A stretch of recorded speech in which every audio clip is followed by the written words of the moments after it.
Hello साथीहरू, हेर्नुहोस् है, केरा आज हामीले ल्याएर है, आज त साउन 15 खिर पनि बनाइसक्यो।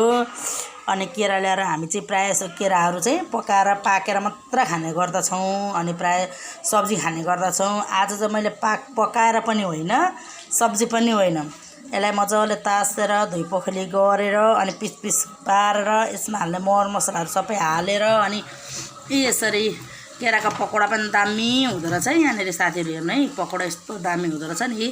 छोराले पनि कति मजाले खायो, छोरीले पनि कति मजाले खाइन्, आमाले पनि खानुभयो है। यस्तो राम्रो पकौडा बन्दो रहेछ साथीहरू, तपाईँहरू पनि बनाएर खानुहोस्। आफै तपाईँहरू पनि उयो बन्नुहुन्छ है, पल्किनुहुन्छ तपाईँहरू पनि। अनि पाकेर भन्दा पनि पकौडामै बरु ध्यान छ, अलिकति मात्र तेल खर्च हुने होइन। तेलको परिकार खान मन पर्यो भन्छ, तेलको चिन्ता नगर्नु होइन, तेलको चिन्ता नगरिकन बनाएर खान सक्नुहुन्छ है। हेर्नु त यस्तो राम्रो हुँदो रहेछ। यो मैले पनि युट्युबमा हेरेको थिएँ अनि त्यही भएर आज बनाइदिएको नि।